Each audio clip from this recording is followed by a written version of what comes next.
Recently, I did a new playthrough of Ocarina of Time, just to, see if the game holds up. And I think, honestly, there are some things that don't hold up as well as I wish it did, which I think this remake can help fix, which I will get into quite soon.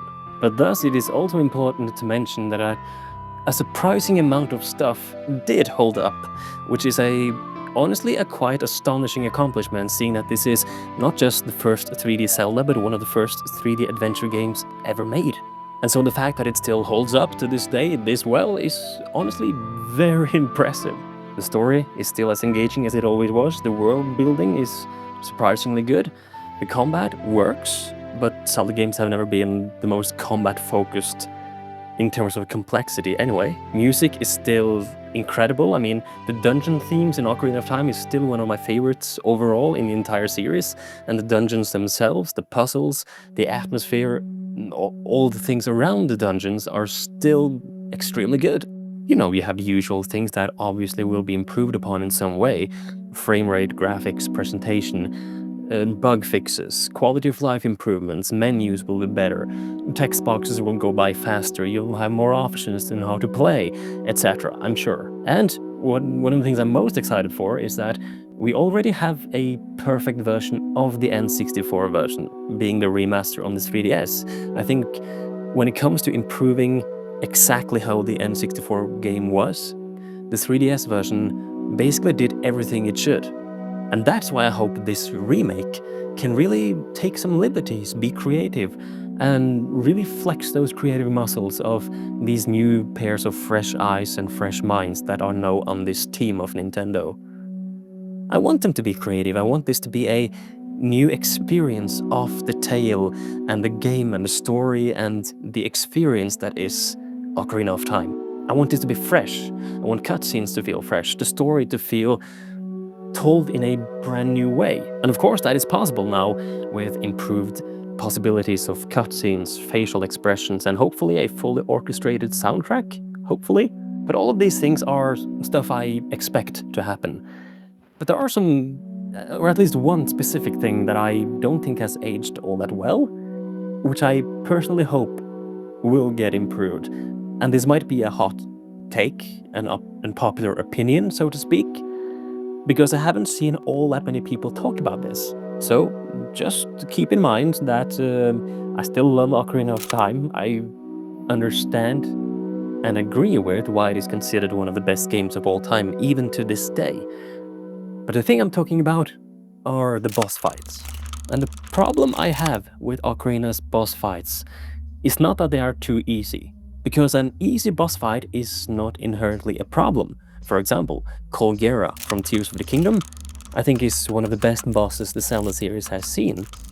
I think I took 1 or 2 hits of damage on my first playthrough of Tears of the Kingdom, but on all my future playthroughs of Tears of the Kingdom, I don't think I've taken a hit to Colgera's boss fight, and still I think it is extremely fun.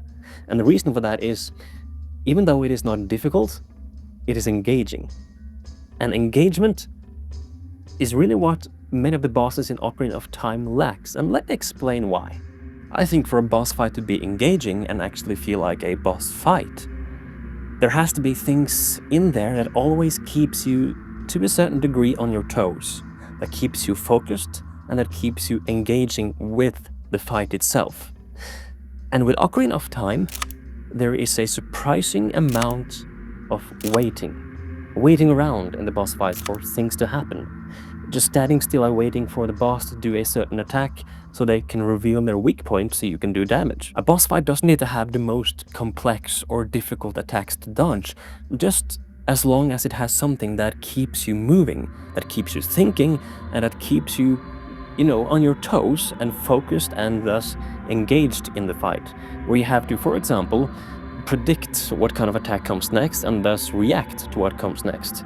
As long as the boss tests you on something at a relatively constant rate, whether it be reaction time or memorization or just something that allows you to or forces you to adapt to something, where if you don't, or if you don't focus enough, if you don't react fast enough, whatever it is that the boss is testing you on, you will get punished for it. And in the Colgera fight, for example, if you don't move to the side, you will get punished for it. Even though moving to the side in many of its attacks, it's not very difficult. Or if you dive down and try to hit its weak point, if you miss, you will get punished for it. It's not difficult, but the consequences of not doing something is there, and that forces you to engage, no matter if it's easy or difficult. And that's what the bosses of Ocarina of Time lack. Because, as I said, there is a lot of empty space, these pockets of time where nothing happens. Let me give you some examples. One of them is King Dodongo, and this can be forgiven a little bit because it is the second boss fight in the game. But even so, King Dodongo's main attack, his main threat, is the attack where he rolls around. And what you basically do is you step to the side, and you just stand there and wait for his long roll attack, his long roll animation to be finished. And during that time, there's nothing you can really do. There is nothing you have to do. You just have to stand there and wait. So you cannot do something to progress the fight further, and there's nothing you have to do in order to not take damage or be punished for it. You just have to wait for the roll attack to move so you can throw a bomb in his mouth, and then you repeat the cycle. But King Dodongo is a bit forgiven, as I said, because it is the second fight in the game. But then you have bosses of the adult dungeons, and I want to bring out two of them specifically. And before I just, mention what my problems are with these, I want you to keep in mind that I know that this was made for an audience in the 90s. How we played video games in the 90s is very different from how we play them today. We had different experiences back then, we were used to different things back then, expected different things back then, and basically how we played, how we engaged, what we looked for in a fight, and just how we approached video games was very different back then from when it is today. So these boss fights and these problems I'm about to present might not have been problems at all back in the 90s. I can't remember how much of a problem it was for me when I played when I was young, in the early 2000s. But for the general audience, maybe this was not a big deal at all. And that's okay. The point is that this is from a modern perspective and what the remake can improve upon for a modern audience, for the people who play video games today. So the first boss I want to talk about is Volvagia from the Fire Temple. I don't know the general opinions on Volvagia as a boss fight, but personally I find this to be, in modern standards at least, too boring. Again, not necessarily too easy, because that is not inherently a problem, just not engaging enough. It can thus end up feeling more like an extended puzzle, where you have to wait in order to complete the puzzle, rather than an engaging boss fight, if that makes sense. So basically, the entire boss fight is about waiting for Volvagia to dive into one of the lava holes, stick its head up to reveal its weak point so we can hit it with the Megaton Hammer and then deal a sword slash or jump attack. And between those points, when you can hit him with the Megaton Hammer, he has basically two attacks. One where he's flying about and spitting fire, and one where he's making rocks drop from the ceiling. And the problem is that both of these attacks, at least one of them, is including a lot of waiting, the fire breath attack specifically, because a lot of the time he won't even hit you. He will fly right above you before he starts to spit the fire, and thus he was not going to hit you anyway. So if you just stand completely still, you're fine. Maybe you have to step aside sometimes, either from the fire or to make sure he doesn't run into you, but the general idea is that he flies around, spits fire forward now and then, and flies around a lot before slowly diving down into the lava holes again. And this flyabout section that he does can last up to 20 seconds. So you potentially have sections in the fight where you have 20 seconds where nothing really happens, where you don't have to engage in the fight, where you don't have to react or move about or use the correct equipment or predict whatever he will do, because even if it does something and approach you and fly down to you, it is so slow. You have so much time. Once again, it's not about the difficulty, it's about there's a lot of waiting involved. Potential waiting, that is. A boss fight where you have a space of time of 20 seconds where you can potentially just stand completely still and wait. I think there's room for improvement there.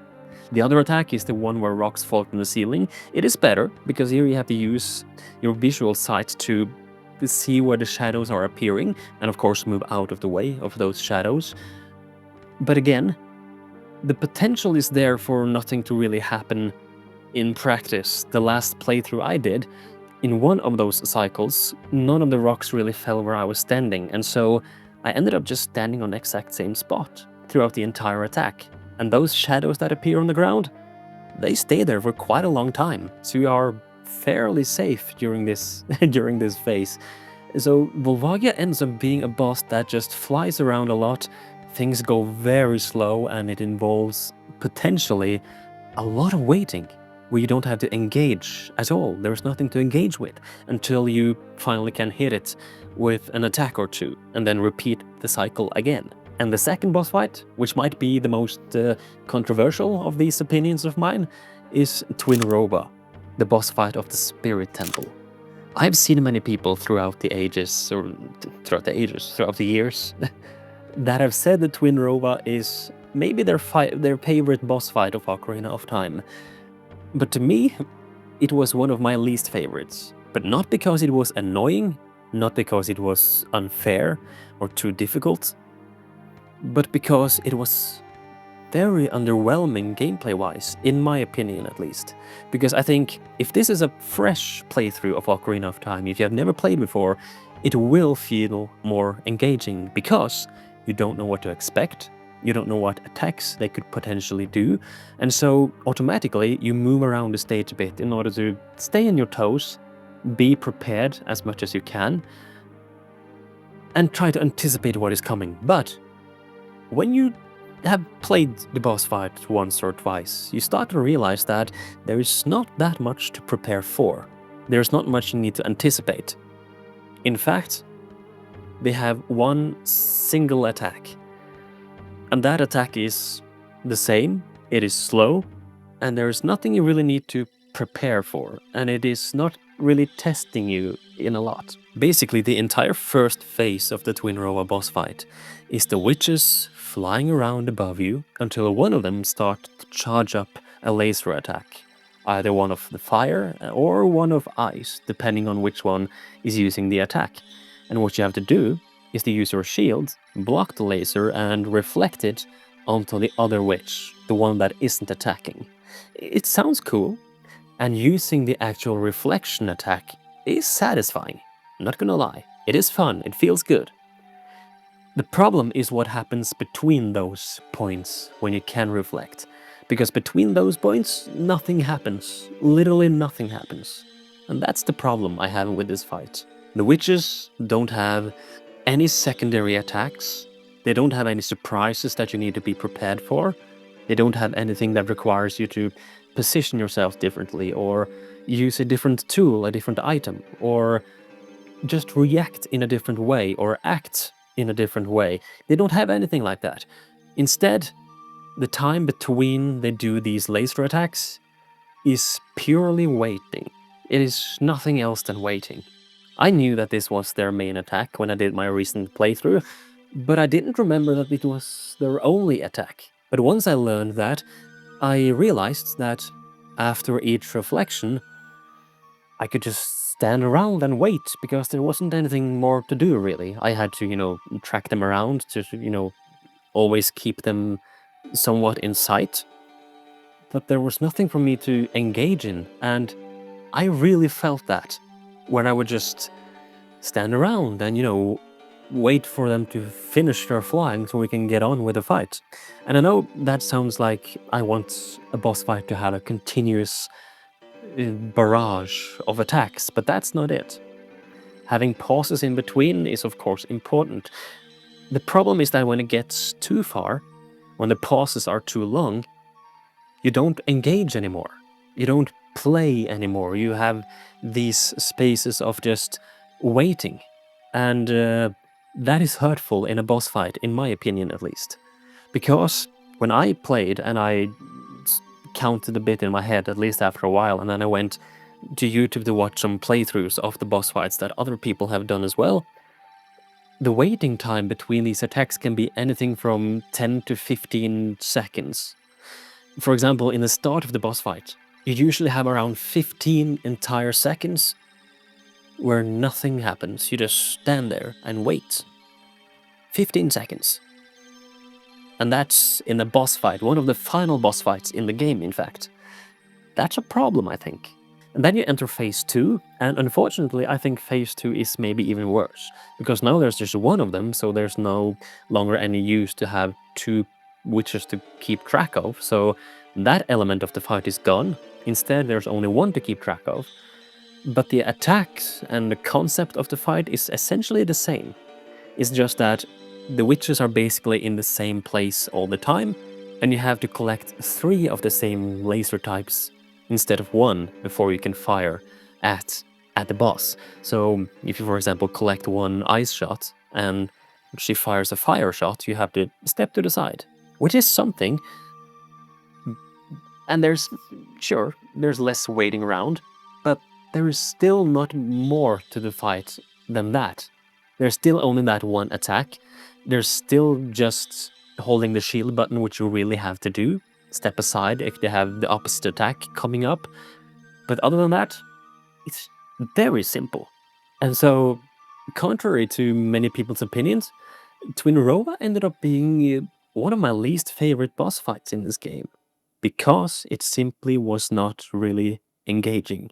And finally, we have to talk about the Ganon in the room. Ganondorf himself, the King of Evil.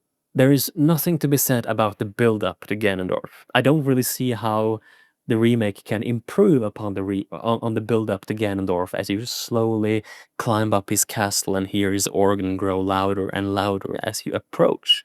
It's perfect. The same thing goes for when you escape down the broken castle and escape again, and just the build-up and the terror and tension of Ganondorf might still be alive in that rubble with no music playing. It's perfect. The problem I have is the fight against Ganondorf himself. Because when you get to the fight the King of Evil, finally, the main antagonist, it is a bit underwhelming, because what you end up with is a slow fight of tennis, and a slow fight of tennis that you already have had previously in the game. Ganondorf's main attack, and I think one of only 2 really attacks he has, is that he does this Thunderball attack, where he throws a Thunderbolt at you, and you have to knock it back, and you do a little fight of tennis until finally Ganondorf at one point fails and get hit by the attack himself. The problem I have with this is that, unlike, for example, when the same concept is done in the Wind Waker, that back and forth tennis fight is not changing. It is the same slow projectile, back and forth, back and forth. It doesn't increase in speed. There is no variation in there that you have to react to and adapt to on the spot in order to keep that tension up. It is just the same slow ball of lightning going back and forth, over and over and over again. And to me, that kills the tension of what is supposed to be the grand finale of Ocarina of Time, especially since this is almost Ganondorf's only attack. He has another one which is cooler and also is testing you more on reaction time, but most of the time he's gonna use this Thunderbolt attack only. And the problem with this is that I think it goes too slow. I think it is not filled enough with tension. I think it is too predictable. There's just not enough stakes. I don't think you are tested in enough things for this to be the final boss of the game. It is very stale, very simple, very predictable. And as I said, you've already done this before with Phantom Ganon in the Forest Temple, and honestly, I think the Forest Temple version against Phantom Ganon is a much more interesting fight than this one. So what this ends up with is that I think the Ganondorf fight is very underwhelming gameplay-wise. I think it is a less interesting version of something we've already played previously in the same game. So what I would suggest for the remake is keep this Thunderbolt attack back and forth tennis mechanic, but do it like the Wind Waker, where the ball gets faster and faster and faster as you knock it back and forth, in order to build this tension of slowly but surely, there is going to reach some sort of climax. In addition to this, giving more attacks, giving more to do, making fly around the room more, make use of the arena that you're in. And in addition to all of this, I would include a new phase of the fight that happens between Ganondorf and the crumbling castle and Ganon in the end, where you have a one-on-one sword fight, where Ocarina of Time Ganondorf is finally gonna use his sword. I think that will be a very cool way to give a more natural progression and to make this grand finale of the game feel even bigger. Because right now, it doesn't feel that big, it feels a bit more like this big. And not much tension is there. I think it would be a very nice progression that he goes from the air and down to the ground. It becomes more personal, you get closer to him, physically and symbolically, and you get to see a new side of Ganondorf. You have to learn more stuff about him, you have to learn more mechanics, you have to be tested in more mechanics. And I think that creates a very nice progression from being an airborne Ganondorf with you on the ground to both of you being face-to-face sword fight in a personal battle, to an escape sequence, to finally having Ganon as the final sequence of everything.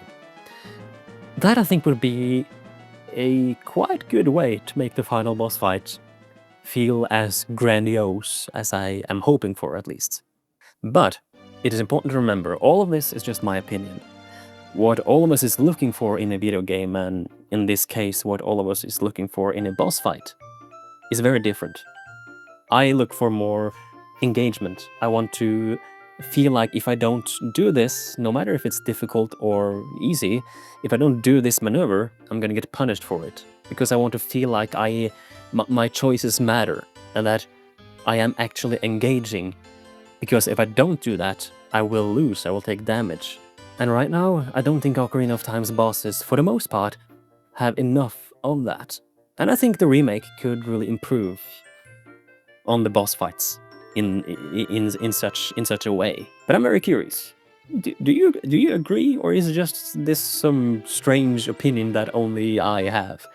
I would love to hear your opinions in the comments, both of if you think the bosses should be changed or improved in any way, and if you have some other changes, improvements, additions, or even things that should be removed that you think should be featured in the remake that is coming up later this year.